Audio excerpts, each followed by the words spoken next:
آقائے دو جہاں، محسن انسانیت، معلم کائنات، روحی فداہ جناب محمد رسول اللہ صلی اللہ تعالیٰ علیہ وسلم کے تمام صحابہ اپنی جگہ آسمان ہدایت کے آفتاب و مہتاب ہیں، جو قیامت کی صبح تک اقوام عالم کو ہدایت کے انوار تقسیم کرتے رہیں گے، جو اپنے عزم کی ٹھوکر سے تاریک راتوں کے مسافروں کے راستے کے ہر پتھر کو چراغ راہ بناتے رہیں گے۔ اللہ کے نبی سرور کائنات صلی اللہ علیہ وسلم کے یہ وہ مقدس صحابہ ہیں جن کا چہرہ نور کے سمندر میں ڈوبا ہوا ہے، جو ساری کائنات کو اللہ کی معرفت تقسیم فرماتے ہیں محبت رسولی کی بنیاد پر، عشق الہی کی بنیاد۔ ان کا سب سے بڑا احسان یہ ہے کہ انہوں نے آقائے دو جہاں سرور کائنات صلی اللہ تعالی وسلم کے لائے ہوئے نظام حیات کو اپنی صحرا نوردی کے ذریعے سے، اپنی دقت ترازی کے ذریعے سے، اپنی محنتوں کے ذریعے سے، اپنی مسافرت کے ذریعے سے، اپنی کوششوں محنتوں کے ذریعے سے محفوظ فرما لیا ہے۔ قرآن پاک، احادیث نبویہ کا جو ذخیرہ ہمارے پاس موجود ہے وہ انہی صحابہ کی محنتوں اور دقت ترازیوں کا ثمرہ ہے۔ واللہ العظیم، ان مقدس صحابہ نے احادیث نبویہ کو جمع کرنے میں اتنی کوشش کی ہے، اس کا یہ صلاح ہے کہ ان احادیث نبویہ کی روشنی میں اور آیات قرآنیہ کی روشنی میں ان مقدس صحابہ کی تاریخ حیات بھی قیامت کی صبح تک باقی رہنے والی ہے اور زندہ رہنے والی ہے۔ یہ رب کا عطیہ ہے اور ان کی خدمات دینی، محبت رسولی، سرور کائنات کی ذات اقدس سے ان کی وفا شعاری اور ایثار کا ثمرہ ہے جو اللہ نے انہیں عطا فرمایا ہے۔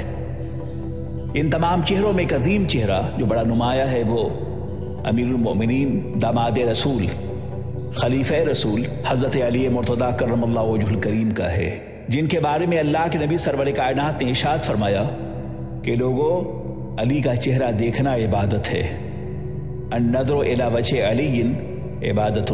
آقائے دو جہاں سرور کائنات صلی اللہ علیہ وسلم کا معمول یہ تھا کہ حضرت عائشہ صدیقہ رضی اللہ تعالیٰ عنہ بیان کرتی ہیں کہ میں نے اپنے والد حضرت ابوبکر صدیق رضی اللہ عنہ کو دیکھا کہ وہ کثرت سے حضرت علی کے چہرے کو دیکھا کرتے تھے۔ ایک بار کا واقعہ ہے کہ میں نے پوچھا اپنے ابا حضور سے کہ آخر کیا وجہ ہے کہ آپ کثرت سے حضرت علی کے چہرے کو دیکھتے رہتے ہیں؟ تو حضرت ابوبکر صدیق رضی اللہ تعالیٰ عنہ نے جواب دیا کہ اے میری بیٹی عائشہ، میں نے حضور نبی مکرم صلی اللہ علیہ وسلم کو فرماتے ہوئے سنا کہ علی کے چہرے کو تکنا بھی عبادت ہے۔ یہ وہی علی مرتضیٰ کرم اللہ وجہ کریم ہے کہ بیت رضوہ میں آپ کو شریک ہونے کا عظیم الشان شرف حاصل ہوا۔ اس بیت کے شرکاء کو اصحاب شجرہ کے نام سے قرآن پاک میں یاد کیا گیا ہے۔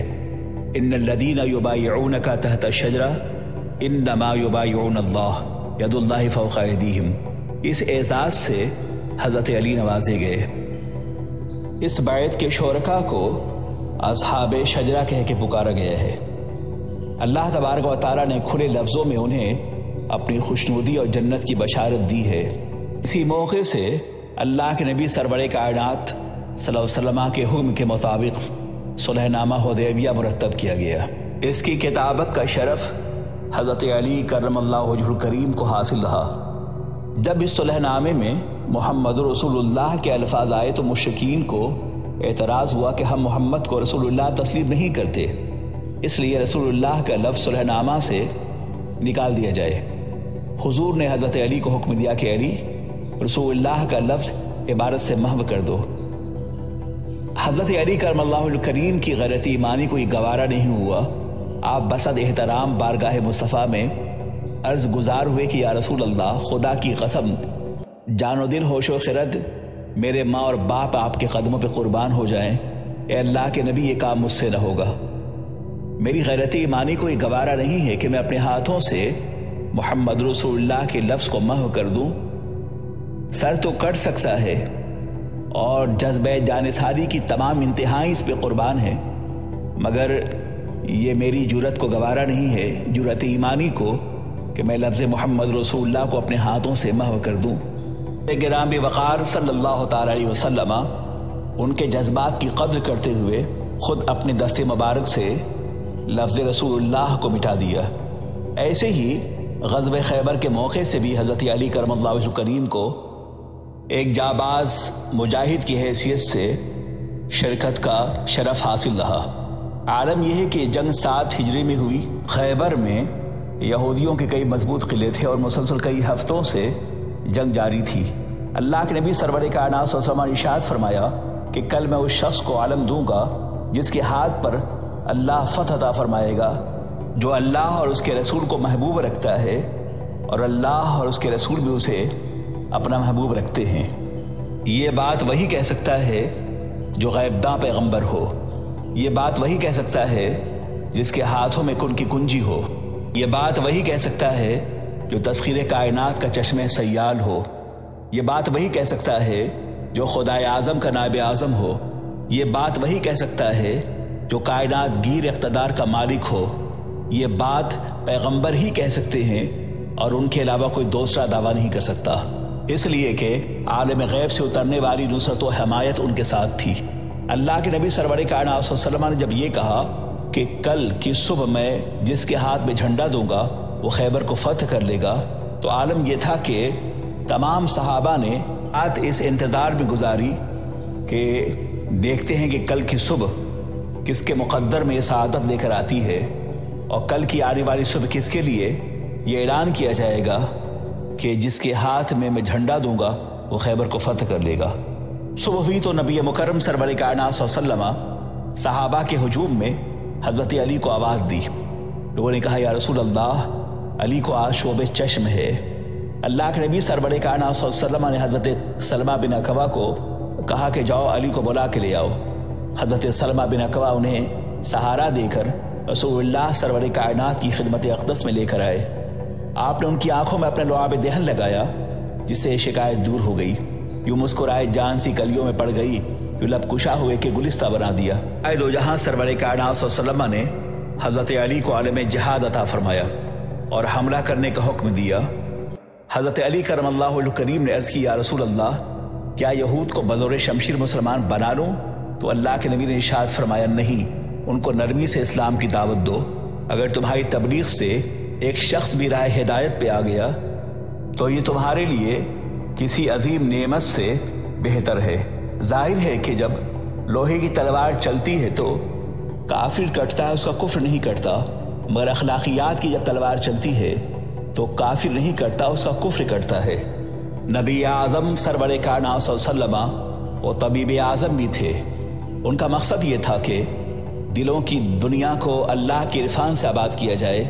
जब दिलों पे इनकलाब बरपा होंगे तो फिर पूरा वजूद उस इनकलाब से मुतासिर होगा। मगरबी अरबाब इल्म व दानिश इस बात को तस्लीम करते हैं कि अगर इस्लाम तलवार की बुनियाद पे फैलता तो आज इंडोनेशिया की ज़मीन से लेकर और वेस्ट इंडीज़ तक जो इस्लाम फैला हुआ है वो तलवार की बुनियाद पे नहीं फैला है। इसलिए कि तलवार की बुनियाद पर वक्ती तौर पर कौमों को मजलूम बनाया जा सकता है, उनकी लाशों पर इख्तिदार की कुर्सियाँ रखी जा सकती हैं, लेकिन वो इस्लाम जो सदियों से चमक रहा है, सूरज की रोशनी से कहीं ज़्यादा रोशन और वाज़ेह है, तो उसकी तरबीज व इशाअत में उसकी बुनियादी वजह उनके पैगंबर का जज्बा दिल है और अखलास है, और वो फातिह आलम है। दुनिया की कोई ताकत उन्हें कमज़ोर नहीं कर सकती। जो जो ज़माना गुजर रहा है, मसाफत हयात के साथ साथ इनकलाबात ज़माना ने देखा है इस बात को कि इस्लाम अपनी पूरी कुव्वत के साथ बढ़ता जा रहा है, फैलता जा रहा है। इस सैले रवाह को दुनिया की कोई ताकत रोक नहीं सकती, इसलिए कि अल्लाह के नबी सरवर कायनात सल्लल्लाहु अलैहि वसल्लम अमीर किश्वर मोहब्बत थे। उन्होंने अखलाकियात और मोहब्बतों से लोगों का दिल जीता है। यकीन मुहकम, अमल पैहम, मोहब्बत फातिह आलम, जहाद जिंदगानी में ये मर्दों की शमशीरें। अल्लाह के नबी सरवर कायनात सल्लल्लाहु अलैहि वसल्लम की दावत ज़िंदगी का नुमाया तरीन पहलू उनका अखलास रहा है और उनकी मोहब्बतें रही हैं।